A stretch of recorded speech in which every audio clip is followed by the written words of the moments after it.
launching of the Cybernet Space Cube, the computer-enhanced podcast of the future. Transformers Slag Podcast.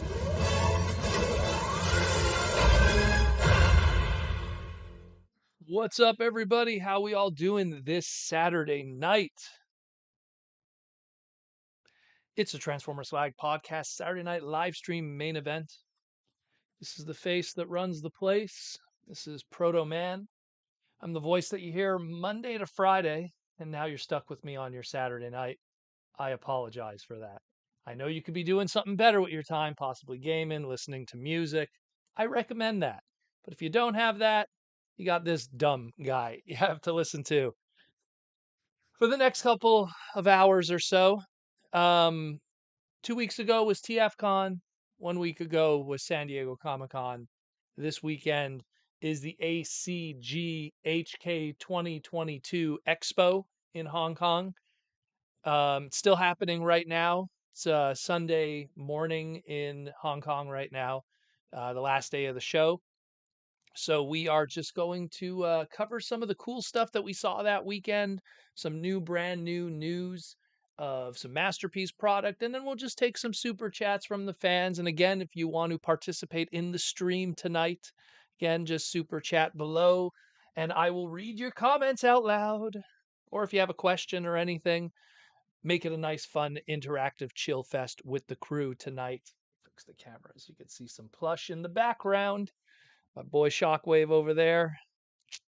Gonna represent the Shockwave. So let's jump into that, shall we?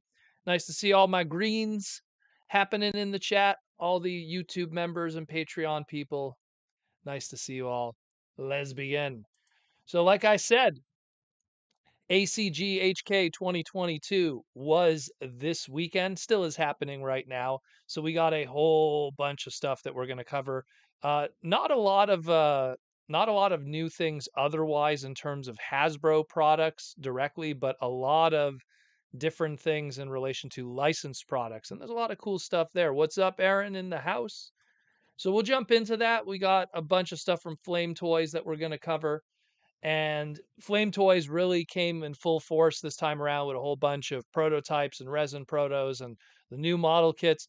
Some stuff was missing from their display. There was a lot of stuff that they talked about that was going to be coming out of Transformer product, and it was absent from their display. They mentioned of a Black Arachnia that they're working on. They've shown the art of their Optimus Primal, but the Optimus Primal was missing from the display. But we got a whole bunch of new stuff and a whole bunch of exciting new stuff, to say the least. Now, of the prototypes here, we do have some individual images that we'll get into in a moment, but the one that didn't get a individual image is on the left over there. There is going to be a Furai model of Flame Toys and everything of their G1 Megatron.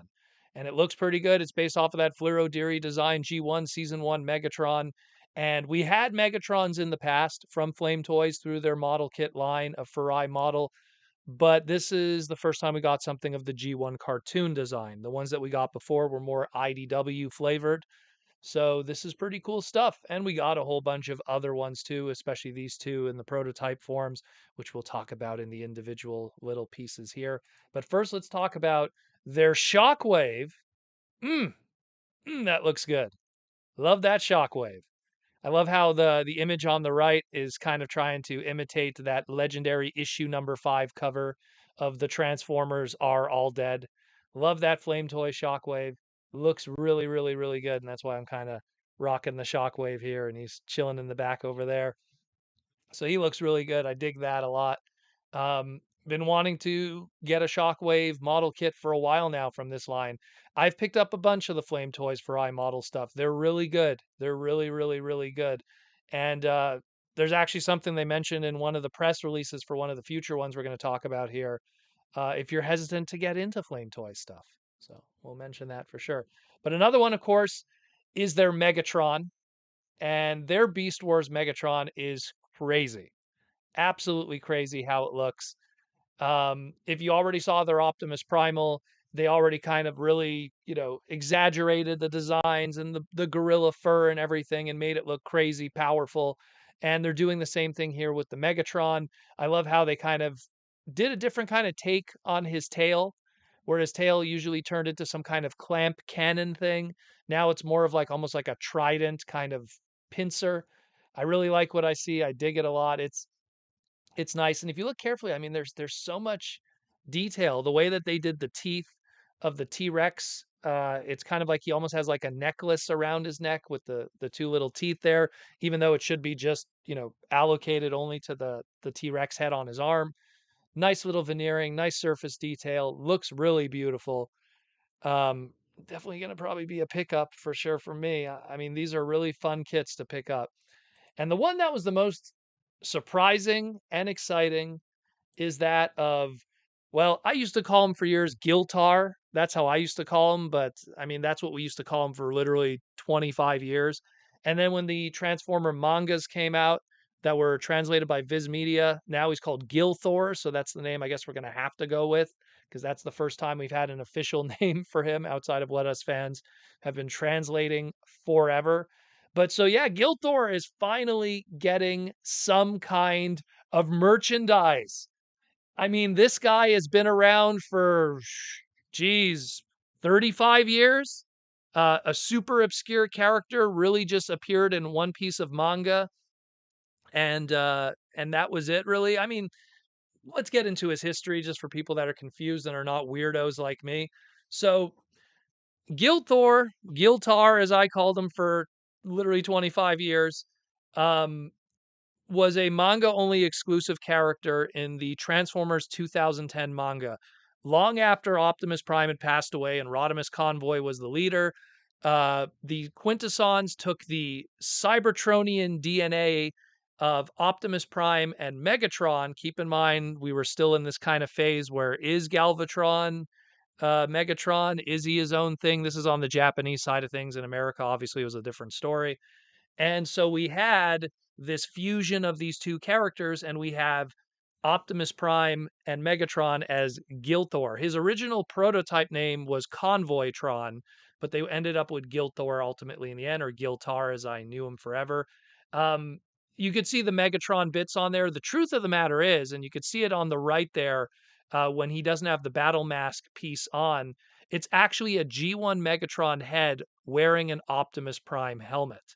So he's a pretty fascinating character. His transformation is extremely simple, just kind of folds up and, very G1 convoy kind of looking transformation with a big gun on the roof. And he was possessed by the ghost of Starscream, which was a season 3 kind of thing, and created by the Quintessons. And ultimately, Galvatron and Rodimus teamed up together to defeat this crazed Quintesson creation that was being controlled by Starscream, who wanted to kill them both.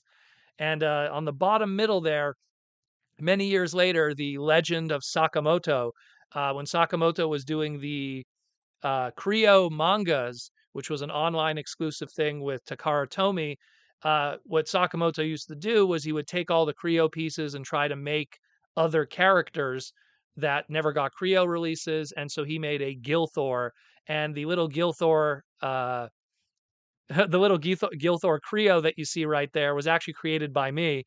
And me and Sakamoto, we used to try to recreate a whole bunch of stuff. So pretty cool. That's probably the closest we got to merchandise, which was unofficial merchandise, but you could kind of make a unofficial Gilthor from Creo back in the day. But now he finally has an actual product and he looks pretty cool. Judging by the art on the left over there, it looks like he's going to have an interchangeable faceplate. So you could have the Megatron exposed kind of face there with the convoy looking face because he has red eyes as opposed to, the blue eyes that normally Autobots would have. I mean, this is super exciting to finally get any kind of figural representation of this character is really cool. Yes, he does transform in his original incarnation, and this won't be able to transform. But to be fair, if you see how his transformation is in the comic, I'm pretty sure you could probably mimic something a little bit with this toy. Wouldn't be 100% perfect, but it's kind of like, G1 Scorponok, where you could kind of just lie him on his stomach and you're kind of halfway there anyways. So I'm really excited about this. This is definitely going to be a day one pickup. And last but not least of their model kits, the sexy one, they have a RC that is coming out. And she was a big deal at the show because they had the final version on display. They put out a full photo shoot of her, and they also announced that her pre-order would be going live that weekend. So here is the press release that we got from Flame Toys about this Arcee figure. So she's going to be 16 centimeters tall, will be 55 USD, which is pretty standard for the model kits. She's going to be a mixture of ABS and PVC plastic parts. Is going to have 60 points of articulation across this figure, so super posable. It's going to come with one gun handle piece, and this is the white part of the image here, which is the accessories. So one gun handle piece, one blaster, one blade that attaches to the gun handle piece, one rifle that attaches to the gun handle piece, one binocular shades, and two pairs of hands, open and closed. The closed hands are used to then hold the accessories. I think she looks great in that same sort of Windblade kind of aesthetic. You know, we're going for exaggerated kind of designs, much like the Megatron and the Primal are muscular and bulky and manly. These ones, much like the Windblade, are more feminine and thin and dainty, but still powerful with their weapons. I think it looks great. Maybe it's just me. Maybe you feel otherwise, but I kind of like this stuff, and that's just how I am. Again, reminder, the pre-orders are going to be going live July 29th, 2022, which was yesterday. So if you are interested in picking this up, check out Flame Toys' website. Check all your local pre-order model kit stuff. If you got any of your others through those local websites, I'm pretty sure they have the pre-orders for the Flame Toy stuff up and live right now. So, but I think she looks great. I mean, she looks fantastic. Looks really good. I dig it a lot, and hopefully I see more female. I mean, this pretty much will give us an idea probably how Black Arachnia will be handled and some of the others. We already see a little bit how Black Arachnia's design is going to look. I think she looks great. Just my call, but we'll see what happens in the future with future product because we're supposed to get a Black Arachnia. We have a Hound that they had at the show, but it wasn't in its final version. There's a whole bunch more coming. Clearly, Flame Toys is doing very well with this license. It's already like, geez, 4 years into them having the license, and it seems to be selling very well for them. So they're going to keep on trucking. They're going to keep on trucking. The Windblade controversy totally did not slow them down. If anything, they did just as well because they know their market and their market buys, and that's all that matters. Next up, let's talk about another resin proto.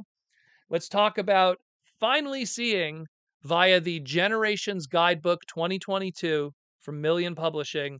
They put out their latest guidebook and they have a whole bunch of pages talking about Raiden, the MPG release, and we have a block resin prototype of Raiden's full complete combined mode with two of the three that are available right now. A block prototype means the veneering and the surface detail is not 100% there. It just tried to, give an idea of how this is going to function and combined. So that's why like the center pieces and the arms are just, they're not 100% there yet. But it gives you an idea of how Raiden's going to look. I mean, I like it. He's something that obviously is a bit of a long-term investment. You got to buy each one of those individual six pieces, and it might not look as good as you had hoped ultimately in the end. But I mean, so far it's looking pretty good, if you ask me. So again, if you want to see more interesting images and interviews and stuff about the Raiden process, the TrainBot process, and get some nice images of sketches, how it's going to be designed, and everyone else like that. Again, Transformers Generations 2022, their brand new book that just came out, if I remember correctly, 3 days ago in Japan. It showed up in Japanese bookstores. I know Book Off was where I was seeing the posts showing up. When I get my hands on this, I'll definitely take some scans and stuff to show you guys, but I'm probably not going to get it for like a month or so before it shows up from Japan, but that can't be helped. But speaking of stuff that are part of that magazine, what's also really cool is there's a brand new manga that is going to be debuting in the magazine too, and it is that of the Train Wars Transformers. And the Train Wars Transformers is being written and drawn by Yuki Oshima. Yuki Oshima was famously known for Kiss Play, but he's also worked on a lot of the Masterpiece line throughout the years. Yuki Oshima is a very talented guy. I don't care what you guys say, Kiss Play served its purpose, it made them money, and Yuki Oshima did some good work even in Kiss Play fleshed out the lore. Him and Sakamoto are two guys that like to really explain what's going on. And with this brand new Train Wars manga series that's going to be starting, it's going to be explaining the origin of Raiden and the train bots. They just kind of showed up in the Headmasters anime. So they're going to explain who they are, how they were created on Earth. And it's cool because he's kind of interplaying some of his Kiss player characters, one of them being Atari over here on the left, Atari on the right was one of the original Kiss players. She would later on in the Sakamoto mangas be shown to be a robot engineer and designer. She'd go on to create Moon and Artemis, which we know from Beast Wars Second. So it kind of shows her early beginnings of her being a robot scientist and engineer. I dig it. I like stuff when it kind of integrates the continuity, makes sense of everything, and explains the origins of some characters that, in all honesty, just kind of showed up. I mean, we all know about their history and how they were Diaclone toys and stuff like that. And they were just molds that were, hey, why don't we use these in the Headmasters toy line to fill it out in Japan? But I dig that they made an effort to also have a little story to explain it even further. So pretty nice stuff. Definitely going to try to get my hands on this manga, scan them, translate them, and that way people can enjoy them. Next up, let's talk about masterpieces. So this was a distributor listing. The image on the top left is an image that is constantly sent out to different Japanese distributors to let them know that a pre-order will be going live soon for a future masterpiece product. And here's one for what we assume is MPM 10R. That's the designation for it. Revenge of the Fallen Masterpiece Starscream. Now, from what I could tell, and again, keep in mind, guys, the top left image is all we have. Everything else that you're seeing here is images of the actual MPM 10 regular Starscream. Now, what is happening here? It's Tattoo Starscream from Revenge of the Fallen. Does he have other extra accessories? I don't know. I'm looking at it here. I could see the turret gun. I could see the missile fingers. It looks like it's the same stuff. Maybe there's something different that we're not seeing here. We'll probably see in the future, but it's still pretty cool that we're getting the tattoo one. And the reason why I'm showing this image on the right is because when the original MPM Masterpiece Starscream came out, uh, he came out during the Big V, and he didn't sell very well. It was 2019 into 2020. And, it was just bad luck. He didn't sell very well, and he ended up going on clearance with Target. And especially like, when you have March 2020 and Target was just like, look, we got to get rid of these because the world is at its the world is ending. Cats and dogs, everything's going crazy. And this guy went for 50% off. He was originally like $149.99. He was like down to like 170. So clearly, Hasbro didn't get a good shake of this mold that they had hoped, especially with store shelving and how much space it takes in Target and in Walmart. So it was one of these situations where I think they probably looked at it much like Black Zarek with the Titan class, and they went, we need to get another opportunity to put this mold out. We took the time to engineer it, to plan it, to put it together.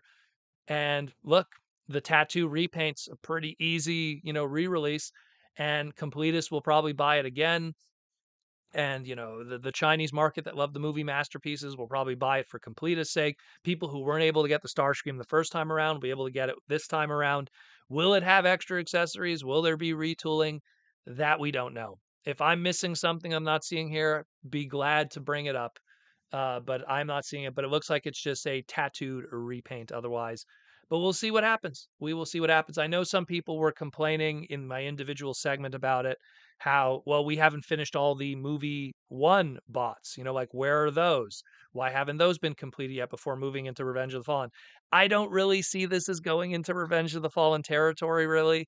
I mean, I understand it's a Revenge of the Fallen territory design, but this is more of a repaint. This is more just, hey, we got to fill out something.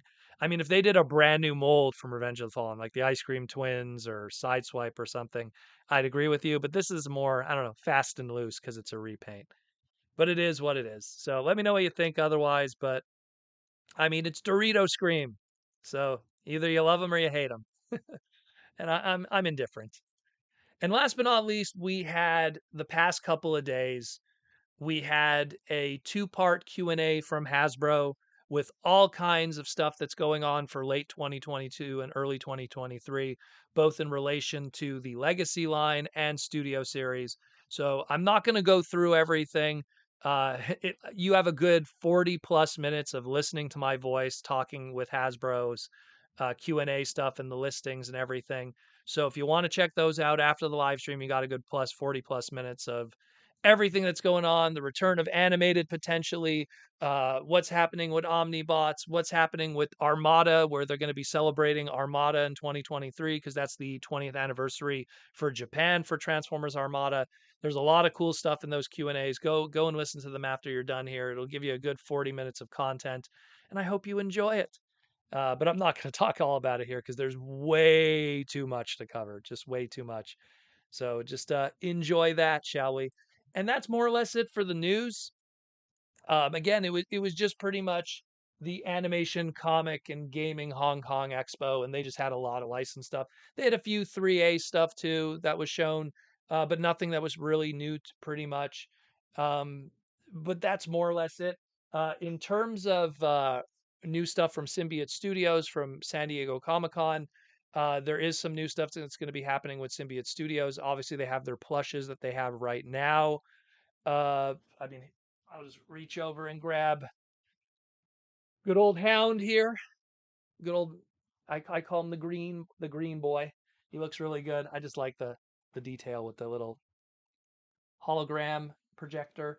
So you got Hound and the whole crew all popping. So those are all available right now on symbiotestudios.com. They are up in stock on the website because now they are all back from San Diego Comic Con and all the craziness that was going on over there. So if you're interested in any of these pretty boys, they are up right now. Wave 5 is under production. All I could tell you is they are going to be 86 movie characters. You figure out who that is. But that's what they're going to be doing next. So be sure to check that out. Get all your Seeker Jets. That's what I always say. Get all those guys together. And again, pick up their pins, their t-shirts, all their cool stuff. I'm wearing a Catnip Bravo one today, the Shockwave, and the whole crew in the back. My couch now is just nothing but Symbiote Studios plush. It's pretty crazy. But check out all their stuff again, symbiotestudios.com, and of course all the other Hasbro brands that they have, whether it be Power Rangers, My Little Pony, Magic the Gathering. I got my Magic the Gathering pins, so excited about that. And of course, their brand new ones that debuted at San Diego Comic-Con, Dragon Zord, and of course the new GI Joe pins that they're going to have on their website. So be sure to check those out too.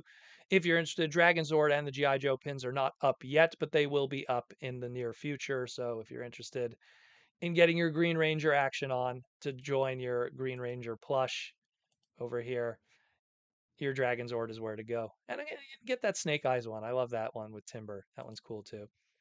And of course, most importantly, the Toy Armada with Aaron Archer.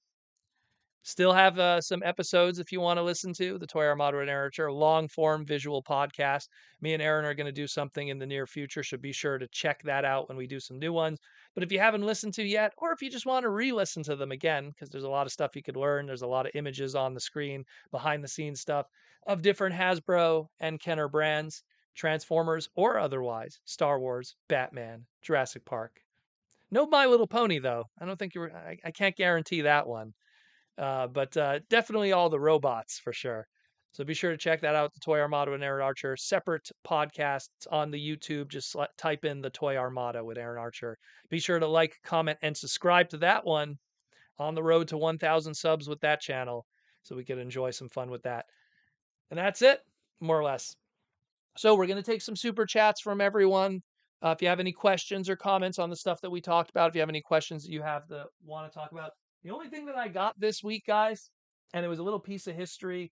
Um, so what's happening in Canada right now is all our EB games are being turned into Game Stops, and for years and years they were EB Games, and now they're going to be called GameStop. It's pretty much the same thing. They really were the same thing for years when they were called EB Games. And a lot of these GameStops were like unloading their old inventory of stuff that they've had for years that were in the back when they were still EB Games. And they had this classic issue, and it's hilarious because it still has the old EB Games sticker on it.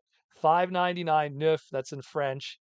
The date on there is 2011, when they were talking about Fall of Cybertron, and this was a preview for the game, which actually Aaron, who's in the chat, helped work on and everything. So pretty cool stuff. Very excited to pick this up just because it's a piece of history of easily the best Transformer game of all time. It was nice, like split cover too. Love that with Grimlock there. Looks really nice. I think I'm going to do like a nice photo shoot. I'll do something like with the magazine and some of the Fall of Cybertron figures on Instagram. Be sure to follow those if you haven't. But yeah, that was my pickup of the week. Was really happy to get that because I'm not a big fan of Game Informer magazine. Didn't ever subscribe to it, but this is a piece of history, so picked that up from their dead inventory. So pretty hype. Otherwise, really dig it. Mike Rosen says he still has that magazine. Man, you know what? Like, I think the only time I ever bought Game Informer was I think when they also did something on Duke Nukem. Like they had a cover with it, and I picked it up because I know whenever you go to GameStop, at least back then when it was EB Games, every time you bought something, like they would try to like sell you on a subscription of it, and I was just kind of like, nah, that's okay. Especially by 2011, like I think magazines were kind of already on their way out. I think at that point Nintendo Power was printing their very last issue. So that world was changing. So to pick up a gaming magazine in 2011, probably not going to happen. But that's cool because that's again a piece of history. And when you look back at these kind of things, like you want to have kind of a way of preserving it. So that's pretty cool. I'm gonna try to I'm gonna do a photo shoot. I'm gonna probably try to get some scans of the magazine too, so you guys could read what they were talking about. It's a lot of behind the scenes stuff. It's pretty cool actually. Pretty cool because they're like this was when they were just teasing it, and it had a crazy trailer with like music and stuff. Like there was a lot of hype. There was a lot of hype behind this game. I mean, look at this. It's like a multi-spread article with all kinds of behind the scenes with the War for Cybertron, Fall of Cybertron game, which I still have to figure out how to on my PS3 how to set it up so I could play on the servers with you guys because I'd love to go back to playing that. I wonder if my old characters probably the server's probably gone for that, but I wonder if my old character will still exist. No, it probably doesn't. It's probably a different server, I think. I don't know. But it is what it is. It is what it is. Goober's in the house, even. A lot of people popping in today. 121 people. My goodness. But yeah, it's it's pretty awesome what else they had there. They had a lot of just old Wii games, which are pretty crazy to still see. Like there's a lot of dead inventory of Nintendo Wii, just a sea of white, cartridges, not cartridges, uh, packaging, whatever you want to call it. So it was all their dead inventory, and I was just kind of going through it all. I didn't really pick up any games because it was like it's all sports games and Wii shovelware, and there was some DS stuff. All the good stuff, I think, by the time I got to it was already taken. But that magazine was a nice touch. And again, everything was red tag 50% off. So I paid like $3 Canadian for it. So it's not a big deal, you know. We got our first super chat of the day. Thank you for the first super chat of the day to Optimaltron for 5 bones. Optimaltron says, got the Rona right now. Oh no, he got the big V. So I feel like crap, but I love your videos. But when do you think they'll make an Overlord again? Well, and again, thank you for the super chat, Optimaltron, and I hope you get better, my friend. Um, the last Overlord trademark, if I remember correctly, was a while back, and they refreshed it, and then they did the I'm trying to remember because there's so many different ways that they did that trademark with Creo and stuff through BotCon. I think that it's probably a trademark right now. I'd have to look into it, but the reason why I'm bringing up trademarks, if you're unfamiliar with it, is if they have a trademark right now, they got to do something with it. And they haven't done something definitely in the past 4 years. So something's got to come up.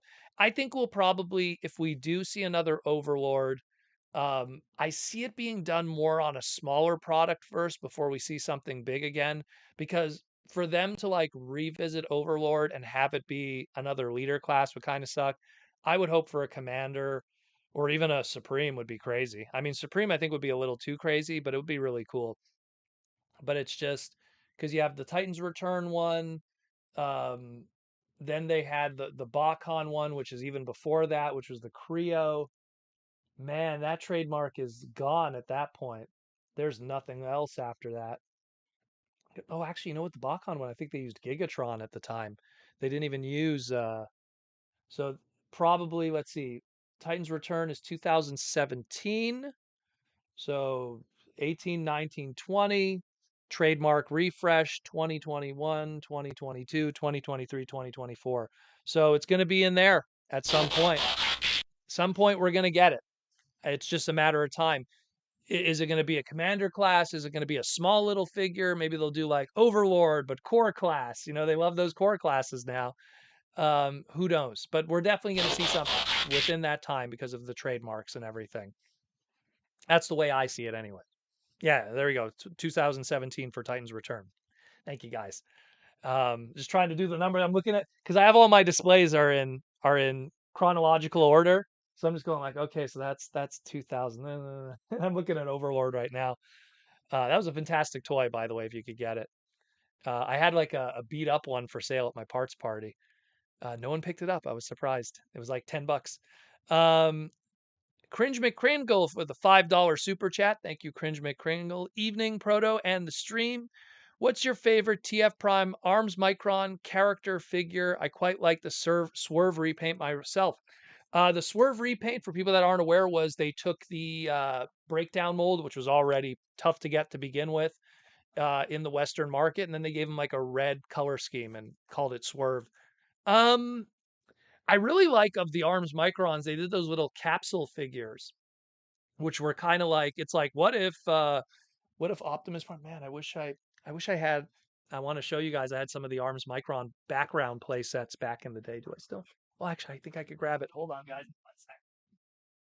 I'd love to make copies of these. These were really rare. So Arms Micron back in the day had their little show where the Arms Microns would do a little play for everybody, and it was a CG show. And this is a little play set that you could kind of like paper craft and fold it. They were officially done by Takara. So I have the Autobot and the Decepticon ones of these. I got these from my buddy Azusa, and they were like giveaways, and they're like non-existent now because it's papercraft. So I was thinking one day I want to like make a whole bunch of photocopies of them in cardboard and see if anyone wants them, and I'll sell them or something. Just cover my cardboard cost to go to Staples or something. But yeah, I love those ones that, like, I think it was like each one of them had like a letter designation. So BB was the bumblebee that turned into the swords. I mean, I have them all over there. You kind of like literally under my titaniums is all my Transformer Prime collection, but my camera can't go that low because then it'll just be covered by the table. I've tried in the past to show you guys, but I love those ones. I love those ones. All those little Arms Microns. It's like it's an Arms Micron Optimus Prime. It's an Arms Micron. I think the Optimus Prime turned into a gun. The Bumblebee turned into swords. The Bulkhead turned into like a mace. I love those. As for the actual larger Arms Micron figures, they did Arms Micron Smokescreen, and what was cool about that Arms Micron smokescreen was it was an homage, such a deep cut. It was an homage to the old Tycho RC Freezon, uh, little Tycho RC racetrack transformer from the 80s, 1985, if I remember correctly. And the color scheme was an homage to that. I actually posted about it on Twitter. I remember when we first saw that Arms Micron smokescreen, I was like, oh my goodness, like it's an homage to that weird color scheme. Because like smokescreen, if you kind of give him those colors, he kind of looks like Prowl, but it's smokescreen, so it's a Prowl mold kind of, in DNA. So I think I'll say that one. That was, I mean, I must be forgetting something. There's a lot of really cool ones. Obviously, the Unicron. The Unicron one is pretty cool. That technically falls under Arms Micron, either the gold chrome one or the vanilla regular, like orangey kind of one. Those are kind of like a standard. If you love Transformers Prime, you got to pick up that Unicron. That's a pretty cool one. So I'll go with those. But Swerve's a good choice too. Obviously, we're all lucky now that we got the breakdown. We got that box set, the 10th anniversary box set. So now everyone can get a cheap breakdown. At least I hope it's still cheap. I don't know what the secondary market is now on that one. I warned people, pick it up. It's cheap. But yeah, Pretty cool. Thank you for the super chat. Detective Ferret for 5 bones on what's your opinion on the Flame Toys Megazord and Dragonzord? I think they look really cool. I know what you're talking about. They were on display too.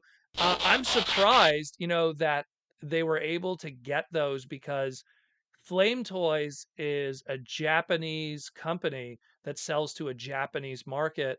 And Flame Toys really kind of just works with Hasbro through licensing, not really Takara, but through Hasbro. And it's funny to see a Japanese company getting a licensed product through Hasbro that they could, which is Power Rangers, that they could only really sell in their region because Bandai still handles the Sentai stuff in Japan, which would be Dragonzord and Megazord is Zoo Ranger in Japan, and I'm very curious how that licensing works. That's what was kind of interesting to me when I saw those. I almost thought that when I first saw the images, I thought they were just in the display and they were something that's separate from Flame Toys because of how Flame Toys does their licensing. I'd love to just learn that business practice of it. Does that mean that more stuff that can't be done in Japan could still be licensed? Does that mean like can Flame Toys get Battle Beast stuff? When it's Beast Formers in Japan through Takara, but it's the Battle Beast trademark is with, I think it's not even with Hasbro anymore. It's with Diamond Toys. So all kinds of weird stuff with that. I'd love to learn more about it. But yeah, I think they look really cool. I still think probably the best Megazord figure you could pick up if price wasn't an option is the Soul of Chokokin one.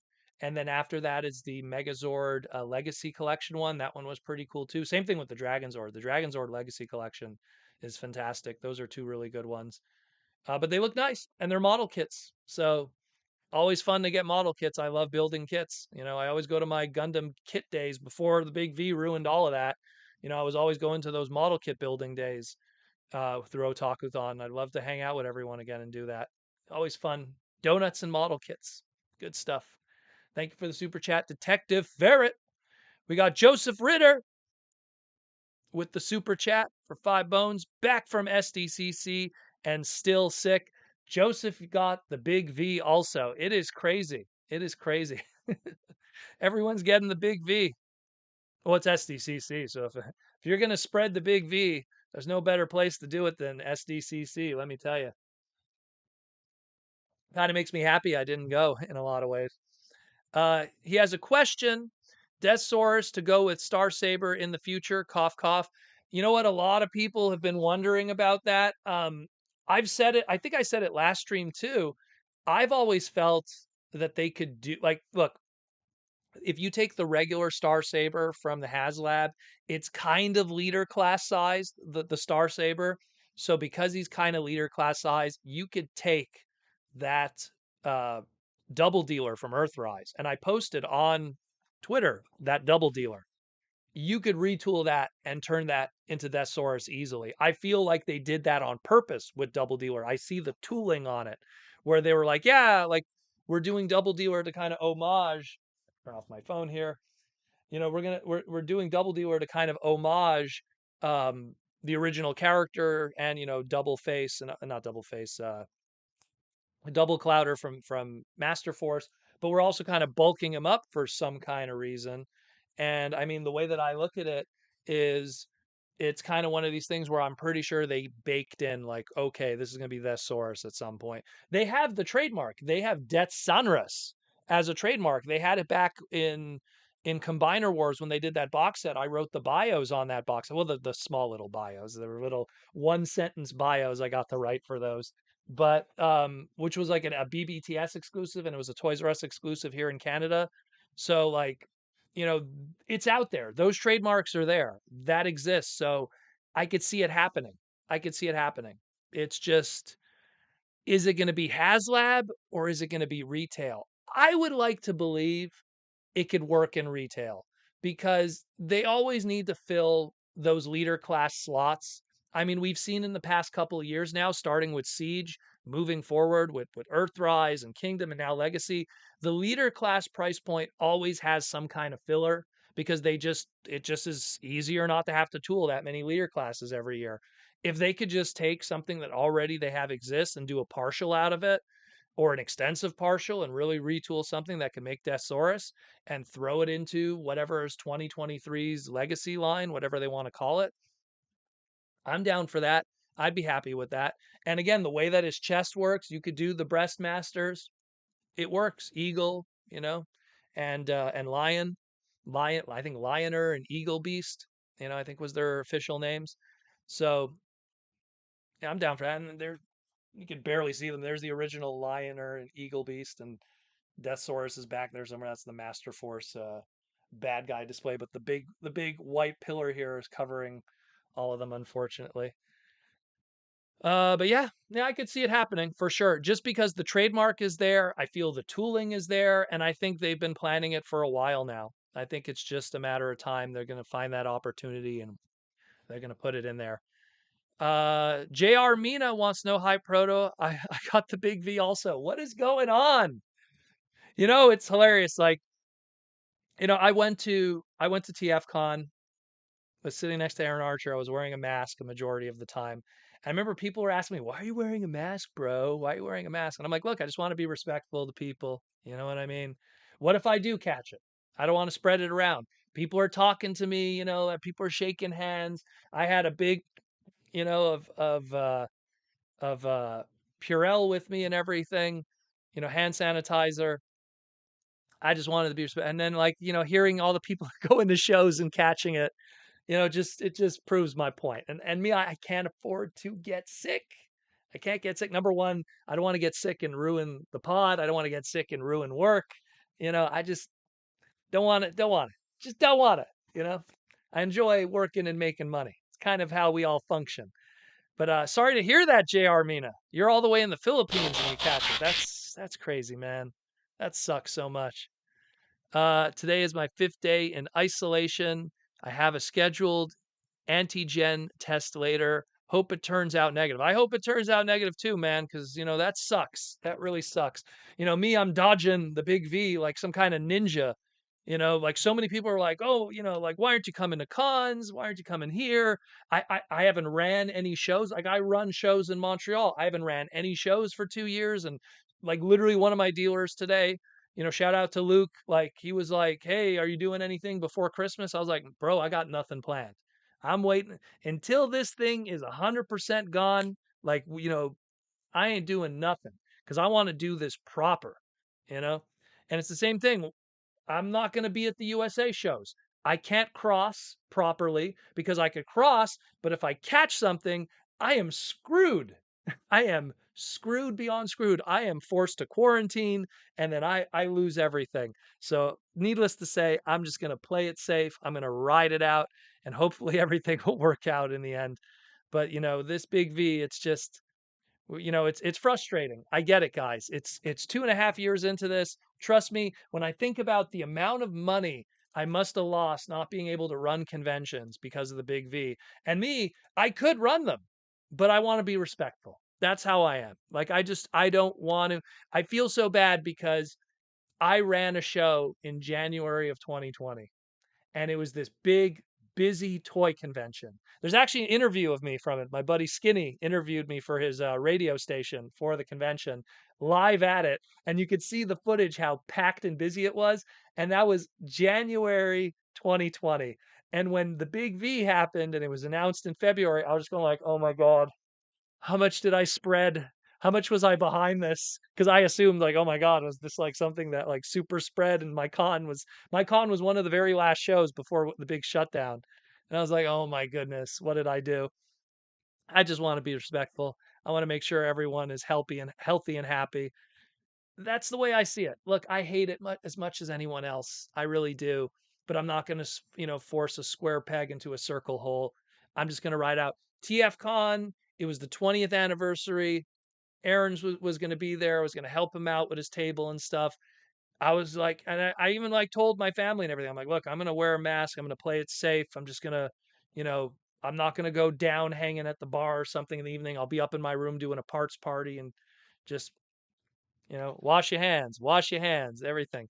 Like, and let me tell you something. I'm not a germaphobe, but this thing making me seem like a psycho now at this point. But yeah, JR Mina then goes on to say, "Get well soon, Joseph Ritter, and I hope everyone who is sick right now, I hope that everyone gets better." I mean, that's crazy, man. That's just crazy. Everything that's going on. Michael Koo also says, "Hope everyone gets better soon."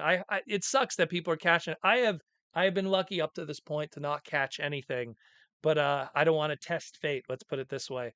I would love to go out and just be able to party. Like and I've said this 100 times on the podcast, but I'm gonna say it again. I miss going out to buffets. I miss going out to sushi.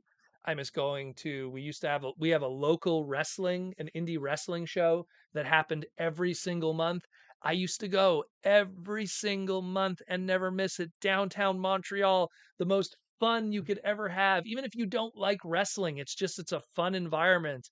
Wrestling event. A shout out to Battle War Montreal, our local indie wrestling promotion, like where Kevin Owens and all those guys pretty much started in a lot of ways. um, I miss going to that stuff. I miss it all to death, and I can't go to it. I just can't. I don't want to be part of the problem. If you want to go, that's cool. That's your own. That's your own choice. That's your own thing. I'll stay behind. I'll stay behind, bro. You know, I'll stay behind. Stinkfist69 says, "What's up, everybody?" And then Stinkfist69 says he's watching SummerSlam. I was gonna watch it too, but it should have been a Sunday thing. I'm doing the live stream right now. Maybe I'll go catch some of it later. You hope The Miz crushes Logan Paul. I have a sad feeling that's probably not going to happen. I think I think they're going to push Logan to the moon because they're trying to get that audience. And that's the worst thing to do, is to take someone who's an outside person and put him over an inside person. But they know who they're marketing to. That's a whole other conversation, what's going on in that world right now. Not just Logan Paul, but Mr. McMahon, and everything's happening with that. But I do really want to. I do really want to start going back to shows in the States. I mean, I would have been at San Diego Comic Con. I would have been at BotCon. I would have been at, you know, I would have been at uh, obviously the TFCon shows. I would have loved to go to uh DairyCon. That's one that's like every single time I'm like, I want to do DairyCon. I want to do DairyCon. Like it's on my list of, like, I just want to find, because the problem is finding time off work, because I get 4 weeks off for work. And I like to, because of a lot of the traveling just eats up half of that time. I usually like to take an entire week off or whenever. So when it's TFCon, you know, TFCon Toronto, I take the week off. When it's TFCon LA or one of the USA shows, I take the week off. When it's TFCon LA or one of the other USA shows, I take the week off. When it's one of my shows, sometimes I'll take a couple days off, and it adds up to that full month. And DairyCon was always one that fell off the wayside, because if I did DairyCon, it would be something where I'd come down to Wisconsin, I'd do the whole thing. I'd take a whole week off, do some touristy stuff, do some local toy buying and everything. That's how I would do it. You know what I mean? That's how I do it. But it just never happens. And then the big V happened, and now it's like none of that's happening. None of that's happening. When it's all back to normal, guys, I promise you I will come back to the USA shows. It kills me that, a lot of fans, they go to the USA shows and they want to meet me and I'm not there. And it's just definitely, guys, I want to be there. Trust me, I really do. I never missed anything. I never missed any Transformer conventions. Like literally between, like, gosh, 2001 until the big V, I never missed TF cons. I never missed bot cons. I got all of those. Always showed up to all of those things. Aiden Tolbert with the super chat for $2. How you doing, Aiden? The cons need to send Galvatron to the Asylum planet. Well, if it's the Galvatron after getting thrown into the planet Char, then yeah, that's when he went crazy. And then he spread all his Galvatron cells according to the Kissplay universe, which made people crazy too. But that's a whole other story. Um, yeah, we'll see what happens in the future when it comes to new Galvatron figures too, because I feel like we're going to get a Studio Series 86 Galvatron that isn't that mold that we got through Legacy. So I'm very curious to see what they do there. But yeah, like I always wanted to do DairyCon. Like I love their exclusives. They're all their exclusives are handmade and they're very clever. And every year they do nice little fun ones. They always try to find something that's like, oh, this figure's on clearance, so we're going to get 50 of these. And then we're going to get one of our guys to customize them into a character and he's going to make bios and tech specs. I love that kind of creativity. I love that to death. And it's just something where I want to go to one of those shows because I love the smaller conventions. They're always really fun. They're always much more intimate. But if you're going to a smaller, intimate convention and it's the big V, I wouldn't be able to enjoy it to its fullest. I really wouldn't. You know, it's something I'd like to go to DairyCon and I'd like to have a table there just because I'd like to be able to also have like a base of operations where I could kind of like sell stuff and everything too. It would add to the convention too. It would add to more stuff being sold to make the deal room have more stuff, which is always good. I mean, that's the way I always look at it as someone who runs conventions when you could have more stuff, you know. Stinkfist 69, I like everything that's coming out. I already have Rod and he is cool. I'm assuming this hot rod, unless you're referring to the Studio Series 86 hot rod, who's the best Transformer toy ever. Trevor Stasic with the $5 super chat. How you doing, Trevor? Welcome to the Transformer Slag podcast live stream. And he is saying, have you ever been to any of the cons in Europe or Asia? Thoughts and opinions? I know TF Nation is coming up, right? Thanks for all that you do. Proto. I've never been to any of the cons in Europe or Asia. I'd love to go to Wonder Festival. If there was one convention in Japan I'd love to do, it would be Wonder Festival. Wonder Festival just seems like it's everything I love about otaku geek culture in Japan, all rolled up. And there's a lot of Mega Man stuff there too. Like just this past weekend, there was a whole bunch of resin kits and stuff that were the 1 day exclusives at Wonder Festival. And to not have to buy them through a third party seller and just get them like directly would be really nice. So Wonder Festival would probably be it. Never went to either one, but I'd love to go. I never went to any Europe conventions. I've never gone to any Asian ones in Asia, but I'd love to go to Wonder Festival. That's probably the one. And just for fun, if I could, I wouldn't shell out my own money, but if I could somehow go down, the China Toy Expo in China, I think it's in Shenzhen, which is the world's largest bootleg convention.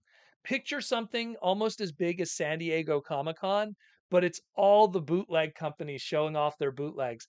Sir Toys, SIR Toys, always goes there every year and takes tons of photos, and I always see them. I did a report uh, from him. He gave me his report, and then I talked about it on the podcast. There's a segment. I think it's China Toy Expo. I think it's called. Fantastic show. It looks like it looks so fun because it just has so many cool. It's like, hey, here's all these bootlegs of robot stuff that turn into Super Mario characters. Hey, here's all this bootlegs of transforming robot stuff that turns into Jurassic Park characters. All the terrible grimy Chinatown bootleg, no IPs matter craziness that is China, all in one place. And me, who just likes the creativity of it and just, the fact that they're making these things, I would just love to just go to see it. I wouldn't pay to go, but, to spend 16 hours flying over there, hotels and everything, hell no. But I'd love to go just because it just seems like it would be such a riot just to be there of all the crazy stuff. Um, Uh oh, there was a super chat I missed. One sec, let me check. Sometimes the super chat informer here over here misses a uh, T Formers 2002. You did a super chat. Where? I don't see it, brother. I don't see it at all here. It's not on here. Oh, there it is. There it is. Excuse me. Sometimes I use, for people that are curious, I use Streamlabs OBS to do our live streams. So this is how we have our nice little, setup here. So sometimes they're a little late. Sometimes like I'll say the super chat before it pops up on the screen for you guys because they're weird with it. I apologize for that, T Formers 2002. Sorry about that. So T Formers 2002 with the super chat for 5 bones. I still think a remold of Studio Series 86 Grimlock would work too. Uh, Someone did a really good Digibash for Twitter. I guess you're referring to Deathsaurus. Hmm. Studio Series 86 Grimlock into Deathsaurus. That would have to be pretty like because the thing is with that holds me back every time with it is the Breastmaster gimmick.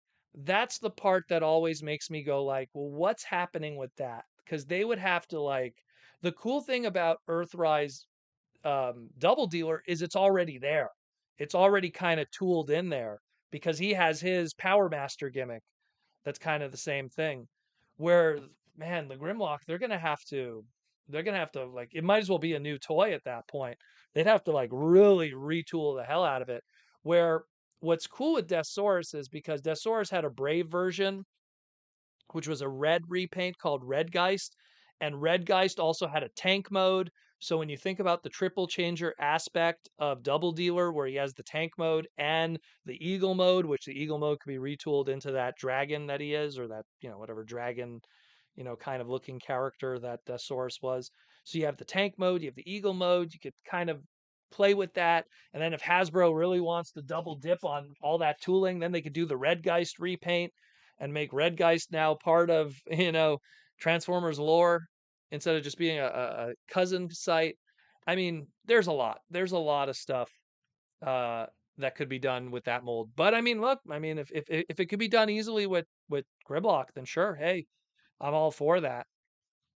You know, Michael Koo wants to know for third party. I'm waiting for Mastermind Creations reformatted R43A Vexo Perion coming out. That's the Batman one, correct? I'm not very good with the third party names, but that does sound familiar. I believe that's the Batman ones. I mean, I was just I did a photo shoot not too long of a Batman Transformer thing. I'm gonna probably post maybe on Monday. Um, I'll give you guys a little preview on my phone. I think I still have the images. Did I delete them yet? I don't know. Everything's scheduled with oh no, it's still there. So here's a little preview of that. A little blurry preview. How about that? Of some Michael Keaton Batman and movie toys. That'll be on Instagram again. Plug. Um, yeah. So I think that's the Batman one. That one looks really cool. That was a TFCon exclusive. They did the black repaint one year, and then they did the blue repaint afterwards. Stinkfist69 says, "Did you buy the Mega Million ticket the other night, Proto? It's crazy that it's over $1 billion. Never been a lottery ticket or gambling kind of guy. The most I've ever gambled in my life was I went to the Casino de Montreal here in Montreal. I walked in with $2, went on the slots, made $8, cashed it out, and that was it. Just kind of went there just because the Formula One goes around the track. uh, Excuse me, the Formula One track goes around the casino. So I went there because they had a really nice balcony view. So I went there once, and then we had dinner there, which dinner wasn't too bad at the Casino de Montreal. But not a big gambling guy. Even with I understand the logic. Yeah, it's only $1 or $2 or whatever for a lottery ticket. I understand that. So you know, it's probably worth it in the end. But the chances of winning and the lucky numbers. I don't know. I'm a very lucky guy. Maybe I would win, and then I'd share the money with everybody because I don't really need that. I don't need $1 billion. If you gave me 2 million bucks, I think I'd be set for life because I'd probably still live in the same house. I wouldn't buy a new house. I probably wouldn't buy a new car. I'd only buy a new car if the old one dies, and the old one's maintained by me, so it's gonna last forever, anyways, until that transmission dies. But yeah, I'd probably just with the money, I'd just retire. I'd just relax, enjoy life. And then maybe I'd do the podcast like I'd get an office. That's what I'd want to do. I'd want to do a live podcast every day with an office. Um, Michael Koo wants to know, yep, the blue and red Dark Knight version. Yeah, that's right. It was the Batman one. Looks better, at least to me, than the all black version. Yeah, me too. Blue Batman I'll always favor blue Batman over black Batman. Even though I love both versions, I love the Michael Keaton movies and everything, but I just have a nostalgia for blue Batman. Read those old books back in the day. So, what's his name there? Dan Lyle, who did the old Legend of the Batman books and stuff like that. And Denny O'Neil, love that stuff. So I just have a nostalgia for it. That's mid 90s to early 90s Batman when I really started reading DC books religiously. Where are we at here? Where are we at? Michael Koo says someone in Illinois had the winning ticket. Oh no. Well, that's the end of that. Someone's a billionaire now. And when you think about it, if you're a billionaire, you could give $100 to every person you know and you'd still be fine. You could give $1,000 to every person you know and you'd still be fine, which says a lot about people who are billionaires. They should really share the wealth in a lot of ways, help out the needy. But I'm not going to get into that conversation. I think they like having that gap between us. They don't want everyone to be equal. Tom Laney says, hey, and I say, hey, have a wonderful kind of day. And I don't want to get flagged by YouTube singing about another song. Yeah, like Blue Batman's always my Batman. That'll always be my Batman. But where is he?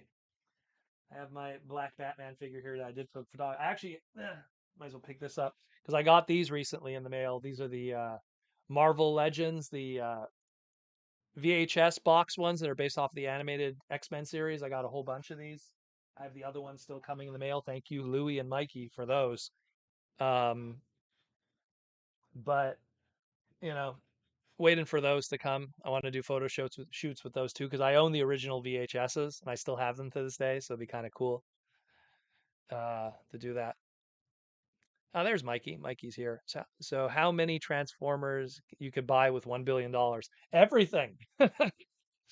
Everything. People need to understand just how much $1 billion is. Like $1 million is crazy. $1 billion, you couldn't even spend all of that. Even if you were bad with the money, MC Hammer bad with the money, you'd still be because MC Hammer really blew through all his money. You'd still be fine because $1 billion, you don't realize just how much that is. That's a lot of cheese to grade, let me tell you. So it's something where, I mean, if I had that kind of money, like literally all my friends would never work ever again. Like period.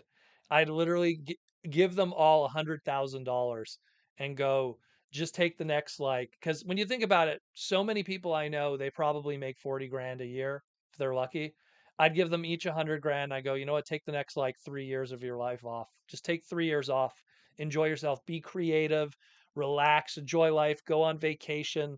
Just sleep in. Be healthy, man. Don't stress yourself. You know, that's what I would do. Because I wouldn't know what to do with $1 billion because I wouldn't need that much. I would be happy to have it so I could retire and never have to work again. But at the same time, I wouldn't know what the hell I'd do with that. I don't need 50 cars. I need three.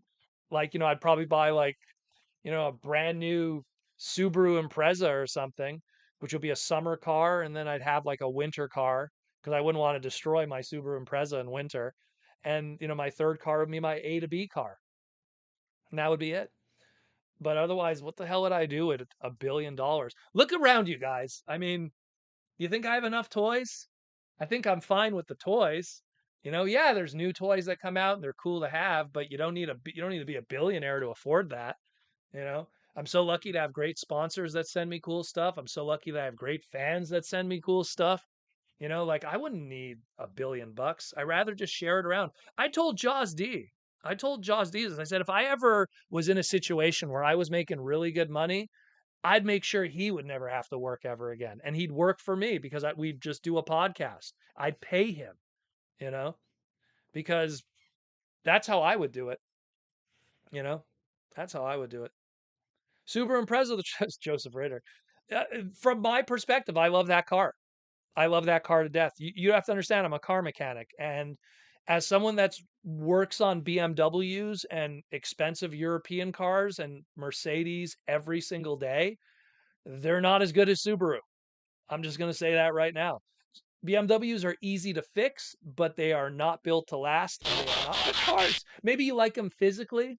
That's your own opinion. If you think they're nice looking cars, that's completely subjective because the visuals of a car is completely subjective from individual to individual and what they're nostalgic to. But mechanic wise, bah, not good cars. Subaru, on the other hand, ooh, built for Quebec roads. Let me tell you. Let me tell you. Michael Koo with the $5 super chat because he probably doesn't want me talking about uh, being a millionaire or a billionaire. Can Gilthor be done as a transforming action figure, or is there too much part forming involved? No, Michael, 100% he could be done. Here, let me pull up that explain image. Bottom left over there. He literally is. You take a G1 Optimus Prime mold, like, just take any G1 Optimus Prime mold that's pretty simple, right? The fold the arms behind him. Look at that transformation. Gilthor, if I remember correctly, was designed by Ban Megami, who is the manga artist behind the mangaka behind all of the Transformer G1 mangas. And I mean, he just kept it simple. Look, legs go back, chest forward, arms go back, Megatron gun on the cannon on the roof that you just plug in as an accessory. You're good to go. If they ever want to make one, they don't even need to make a new mold. They just take that Earthrise one, or if they ever make a brand new Convoy mold, which they probably will, they'll make some brand new Convoy mold at some point. They make a brand new Convoy mold, then they just partial it into Gilthar. That's it, or Thor, or Gilthar. Well, that name will always be weird. Gilthor, you know. So I could see it happening 200%. And you know what? We've gotten weirder stuff in the past. Look. Gilthor was a one mangaka appearance character, right? And then he appeared in the Creo manga, and that was it. That was it. That was it. Look at Transmutate. Only appeared in one episode of Beast Wars. She has 3 different figures, 2 of them transformable. She has one that was a regular figure, and then she has a third party figure too. So I'm pretty sure at some point, and this guy is, look, at the end of the day, this guy's an Optimus Prime toy. I understand he's an evil, Optimus Prime Megatron hybrid that's, created by the Quintessons, possessed by Starscream, but visually, he's an Optimus Prime toy. And so if you put an Optimus Prime toy on the shelves, it will sell, it will move. Even in its obscure nature and background, it will move. So I could totally see it happening. For sure, 120,000%. 100%. And then you could do a little Creo figure. Thank you, Michael, for the question and the love and support. Cringe McCringle with the $5 super chat. Currently reading over the Allspark Almanac 2. I love looking through these animated designs. Yeah, those were good books. If you could get the one that was the 2-in-1, because they did Allspark Almanac 1, Allspark Almanac 2, and then they did a 2-in-1. The 2-in-1 actually had extra art and edited stuff, like, because there was some stuff that was changed that didn't have Derek's approval at the time, which I believe it was the Skybite and something else was changed, because the sad truth is Jim and them kind of did everything without Derek's approval, and Derek is like, I wouldn't have done that. I wouldn't have done that. So things were changed for the 2-in-1 reprint. I have them all here. I'm looking at them all right now. It was called the complete so it's called the complete Allspark Almanac. That's what you would be looking for. The complete Allspark Almanac. And it's really good. It's a good book. I love the art in it. It to me, it acts as a Transformers animated art book. That's what it'll always be, with supplemental material.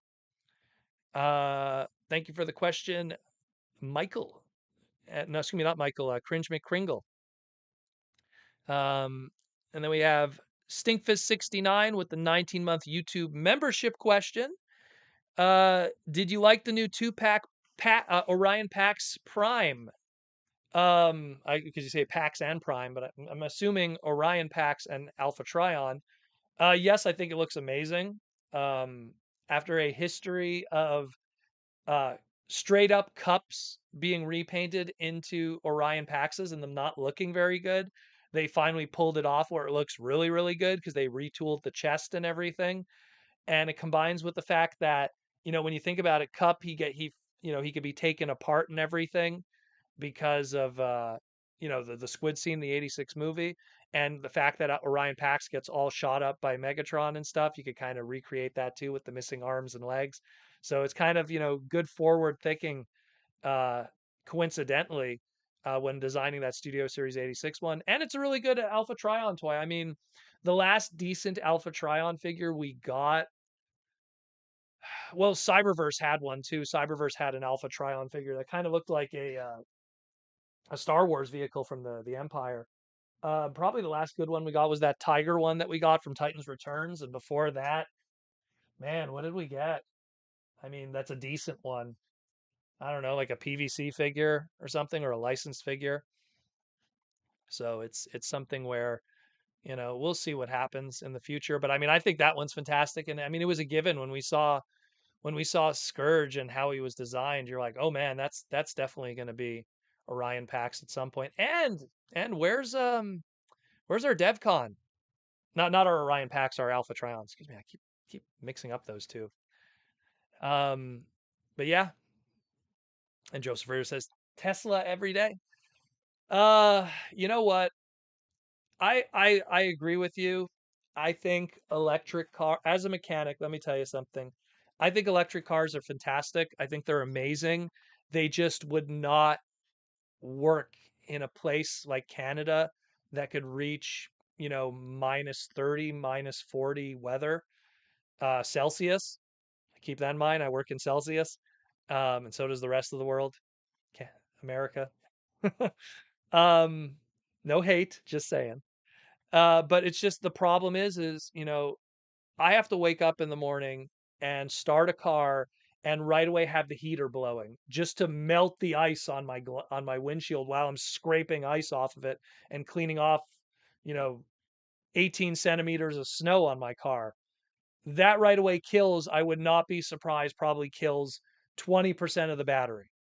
So if I'm trying to drive to TFCon, that's a 5-hour drive in -30 weather in December. That's not going to happen with a Tesla.